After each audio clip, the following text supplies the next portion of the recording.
This is Candace Crane with Sheridan Honda and Power Sports, and this is I Want to Do That, Women Helping Women Explore the Outdoors.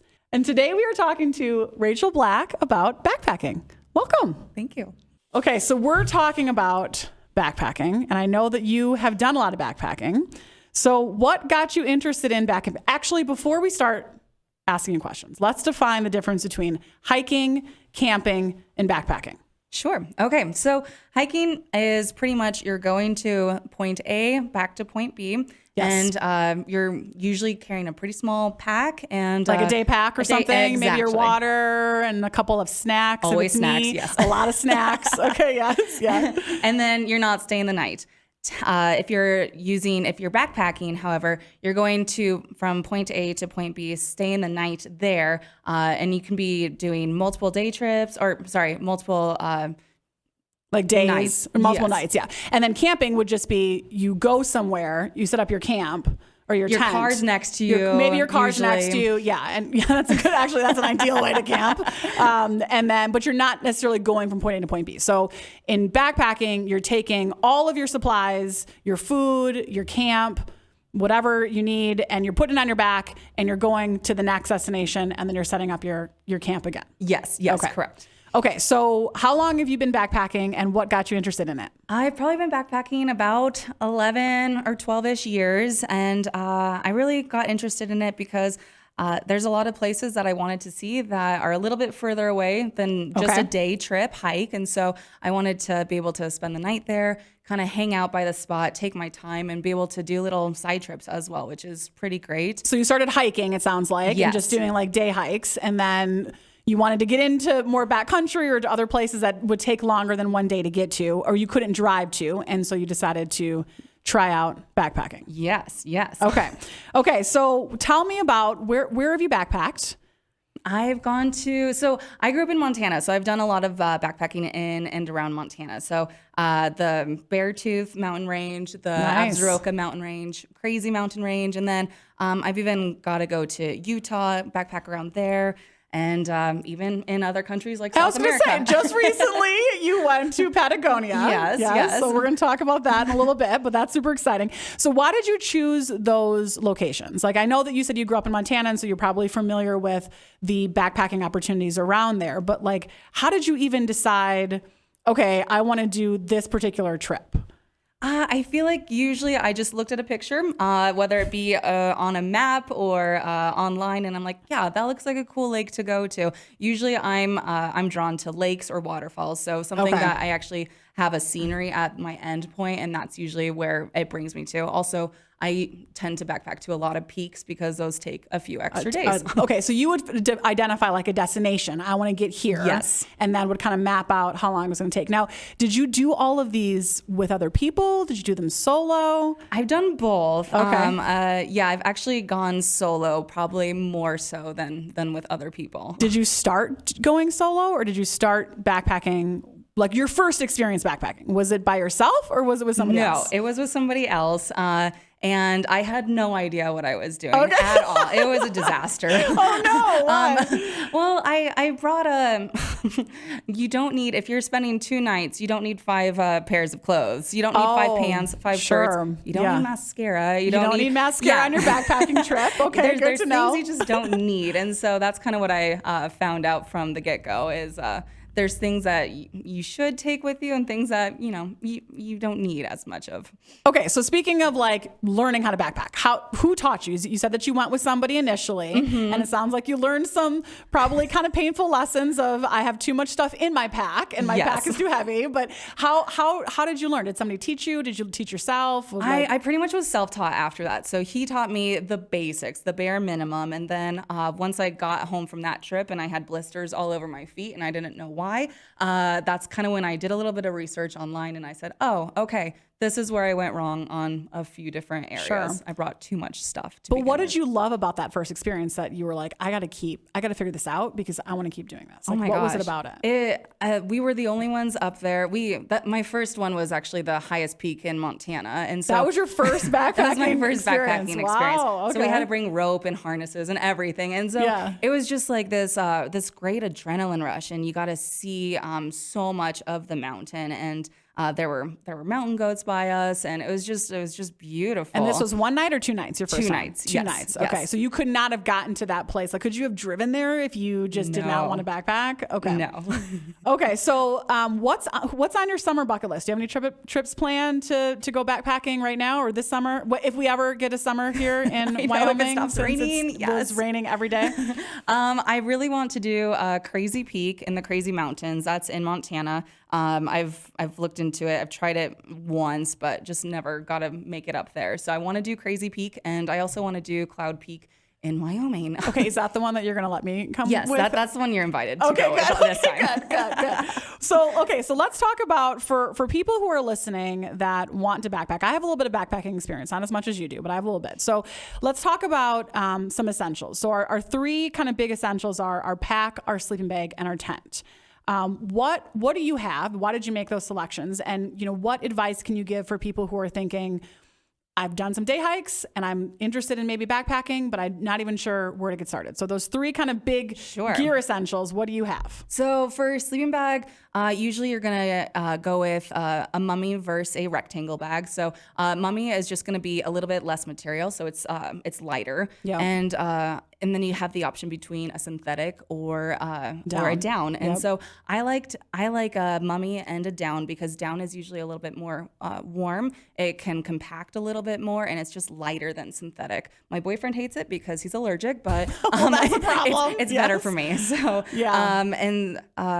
And usually I like the 20-degree temperature rating on it, but depends. Now you can go colder. You can. Or warmer, I guess. You can make it. You can get a sleeping bag to where you stay warmer in the colder temperatures. Correct. Right? Yes. So is 20 degrees kind of is that still considered a winter bag, or is that a all seasons bag? Would you say it's considered the 3 seasons? I would say for me. I would say 0 degrees would be more of your 4-season bag. Okay. But you do also want to look. The rating is different for men versus women, and so if you're getting a unisex bag, the rating for the 20-degree will actually be like a 30 to 35 degree for a woman. So it's just important to look at that and kind of know if you run hot or run cold. Yes, or, exactly.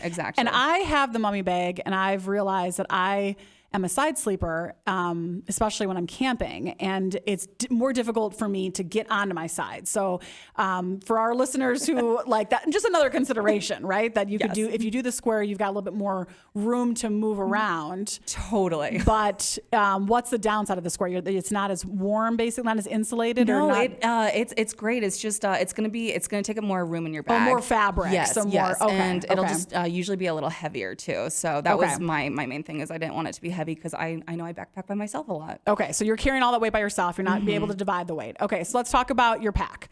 What type of pack do you have? I know you have a lot. I've been to your house. You have a lot of packs. My backpacking pack, surprisingly, is an old pack. It's like 10 years old now. So I would say if I was to get a new one, I would want it to have, I like obviously you need a hip belt as well as a chest belt. Okay. But they make phones a lot bigger these days. Yes. So my phone doesn't fit in my hip side. Okay. Which I would like that, and I would recommend a pack that has a easy, accessible side zipper to where you can get something in the middle of the bag pretty easily. Yeah. So I was just recently at Becoming an Outdoorswoman, that's put on by Game and Fish, and I attended the backpacking session. It was unbelievably informative. And for you lady listeners, whether you're in Wyoming or any part of the country, I would absolutely encourage you to consider Becoming an Outdoorswoman. Every state has it. It was an unbelievable program, and I'm so grateful for it.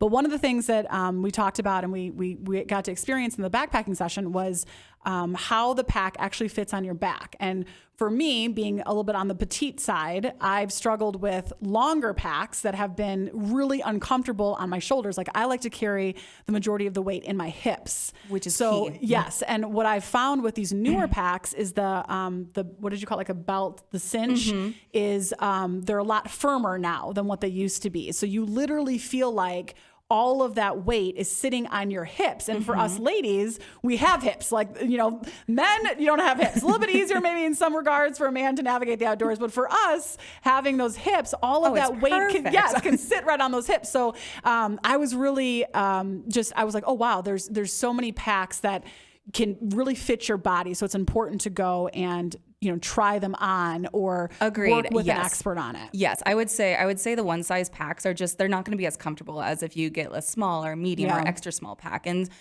different brands are different for the frame and just the person in general. So it's important just to try them out and see which is best for you. Because I'm a small or I'm an extra small. Like, which obviously depends. you like your pack still, because it's been 10 years. I mean, certainly, like you said, some things have changed. And the other thing that I learned about the packs and kind of preferencing is that some people like a lot of zippers and a lot of like little places to put things in a pack. Whereas I tend to like to create my own little mini packs within my pack. Like, I like to have little plastic bags, and I don't know, it's just easier for me to reach in and know if I need my first aid bag or my toothbrush bag or whatever, then I just kind of put them in separate little mini packs. So that was another consideration is, do you like to have pouches for things, or do you like to kind of self-organize? I like self-organizing more, yes. And I like having a little bit more pockets just in general. I think it's easier for me to organize. Yeah. I'm a kind of all out there organizer in the first place. So Yeah. Okay. Okay. So let's talk about your tent. So you, like you mentioned, you do a lot of solo camping. Now you have a dog, you have quite a few dogs, but you have one dog in particular that you hiked with a lot. She's a smaller dog. You have some bigger dogs now. So what size tent do you have, and are you going to stick with that tent, do you think? So yeah, I have a 3-person tent actually. And you have a 3-person tent? I love it. Yes. Because backpacking tents, they do just run a little smaller in general. So it is pretty tight to you have have 3 people it's a lightweight in there. tent, correct? It is. It's a lightweight tent. It does fit 3 people in, but I like it that it has 2 doors. So if I'm not an early riser at all, so if somebody wakes up earlier than me, they can use their own door, and I get my door. Okay. And I also like that the fly itself, it has vestibules is what they're called, and so you can put your backpack between the fly and the tent, and so it has extra storage space to keep things dry. And which you're love. you're comfortable with the larger weight, or the bigger weight, I guess, with the larger tent. Like, you're okay with that trade-off? Yes. Now, have you ever done like a single tent or a 2-person tent? I haven't. No, I've only used my 3-person tent, and usually it's just I like having the extra space, which sounds a little crazy, but and a lot of the times in the when you're backpacking, sometimes there's too much bugs, or sometimes there's there's so much rain, and so you're just gonna stay in your tent for a while anyways. So you like to have that space? Yes. Okay. So what about things in your pack that you can't live without? Now that you've done this you've hiked or backpacked enough to know what you need in your pack that you couldn't live without. So what is that for you? So bear spray for sure. Depending on where I'm going, I also like to bring a pistol, and then a headlight. I cook with a jet boil, so that's key for me. Okay. And then a pea cord and a bear bag.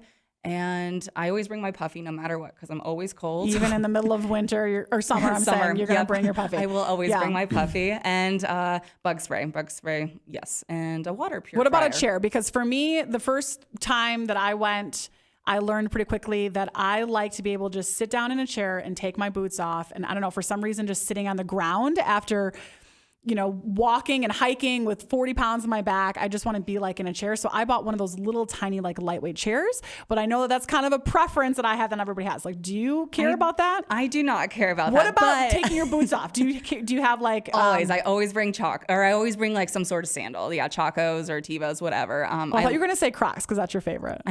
No. I know you hate Crocs. To be noted, I do not like Crocs. To be noted, she does not like Crocs. Yes. Okay. No, I usually I'll sit on my sleeping pad if I do want a softer place to sit, because that's more important to me than a little chair, I guess. Okay. So let's talk about planning, because I know that it can seem really intimidating. The backpacking that I have done has been predominantly in Minnesota on the Superior Hiking Trail. So you have a trailhead, and you have a trailhead, and you have a trailhead, and you have a map, and you just go from point A to point B, or to point C or point D. And the most challenging part is figuring out, the shuttling, right? So if I get dropped off one place and I get picked up another place, how is all that going to work?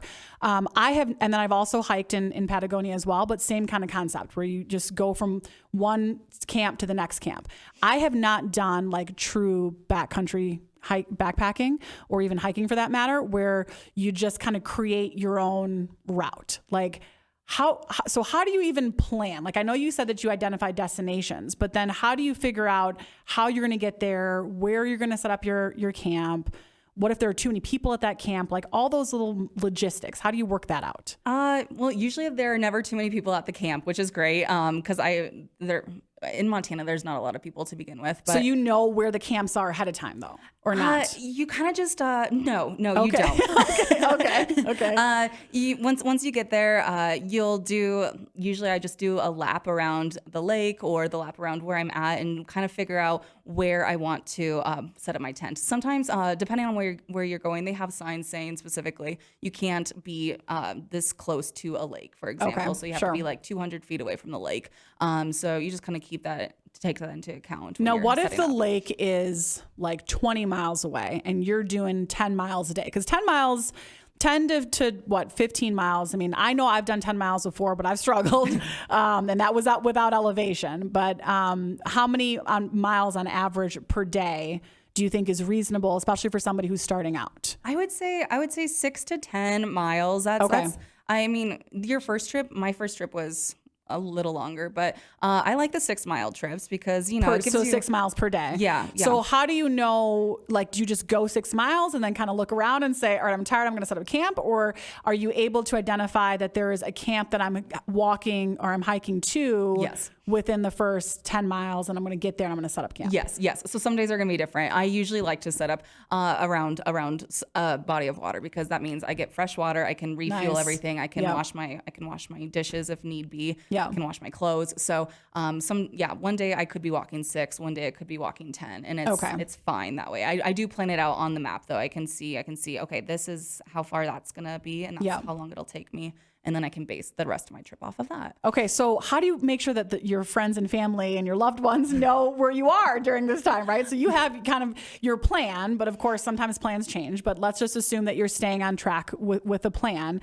How do you make sure that you're staying safe and that your loved ones know that you're okay and that you're safe? Always leave a note and let somebody know in general. Sometimes I will put a note at the beginning of the trailhead saying I'm backpacking out this way. Oh, you stick the actual note on the trailhead? Some trailheads actually have a sign in, sign out sheet Okay. if it's kind of far out. Okay. So they'll have a sign in, sign out sheet, which is great. And then yes, I will write a note or call somebody, tell them exactly where I will be and when I should be back. And then I also just got a Garmin too, which was super helpful. Okay, so tell me about this Garmin. So it's an InRange, correct, is what you bought? InReach. InReach. Thank you. And so it's really cool. It connects up to my phone, and so if I want to write the longer messages, I can do it on my phone. So as satellite opposed to- connection, you have a subscription to it, Yes, correct? yes. And then you can't make phone calls, but you can send text messages. My understanding, right? Yes. Okay. And so you can let somebody know if you're safe and if you arrived to where you wanted to go, and then there's an SOS button too if it really turns Can bad you for receive messages as well, or just send? can. You can send and Yes. received. Okay, so Yes. your plan is then you let people know where you're going. You kind of text when you get there. I've also heard about, which I think is really great advice, of putting your plan in your car as well. So if for some reason, search and rescue needs to come and help to locate you, they get to your car and they can see where your plan is in your car. So just kind of having it, if you don't have it on the trailhead, maybe if there's one place on the trailhead, to put it in your car. Yes. Okay. So advice for new backpackers. If you were to take a new backpacker on a trip with you, let's just say this summer when we get our summer eventually, how would you have them prepare for the experience? I'm a big note person, and so I would write everything down that you need for your trip, and kind of have like a check off system, Which you can find online. I know REI Yes. has a backpacking checklist, and I'm sure a handful of other places do, but I know that REI does as well. Yeah. And so I think that's like the biggest thing is you're not going to forget anything in that realm, and then also try and be the one that carries the food if you're going with the group because your pack's going to be lightest on the way back. Yes, we didn't even talk about food. So let's talk about that quick before we move more into advice. So what type of food do you eat when you're out backpacking? I'm a big. I like to bring bagels. I know it's weird, Bagels? but yes, What are you it's talking something about? that always makes me full. So but besides bagels, So I bring chairs, you bring bagels. Okay, it's my No weird Crocs, but quirk bagels. Got it, with got it. Okay. backpacking. But I always recommend something high in protein. So protein bars, tuna, nuts, things like that. And then What about for meals? Do you do and then dehydrated meals? I like dehydrated meals. Okay. Yes. I usually just do rice-a-roni packs though, because they're really cheap and you just put it right in the jet boil and it cooks it for you. Versus like a Mountain House, which is going to be it's $10 versus $1. Yeah, okay. So you're doing the backpacking on the cheap. Okay. Yes, I am. Okay, so you don't necessarily have to invest in the Mountain House food, which is very good, and I've had it before. It's very good, and I don't know if it's just me or everybody does this, but like I eat the whole thing to myself. Like it says that you're supposed to have 2 servings, but I just eat it by myself. Oh, totally. Okay, yeah, every time, good. without a doubt. Okay, go. Not the only one that does that.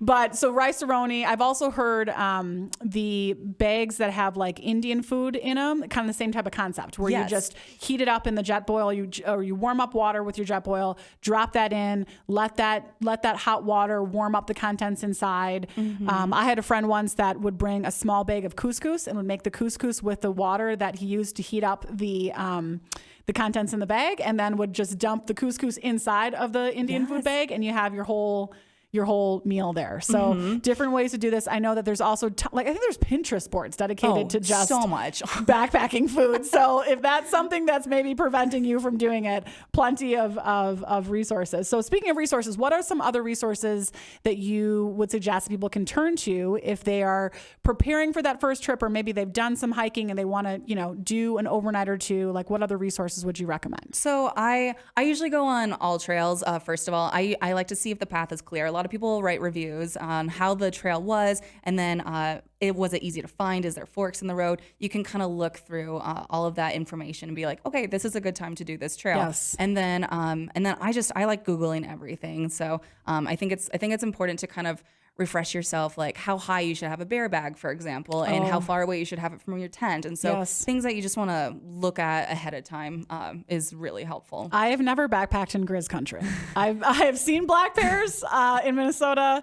They were still a little frightening, but also kind of cute. Very loud, actually. I didn't realize, like, when they're moving through the woods in close proximity. They are loud, They're very loud. They're very loud. The Grizz country backpacking, I'll be honest, is super intimidating. And I agree with you that I think just the more resources that you can have, the better to understand how to stay safe.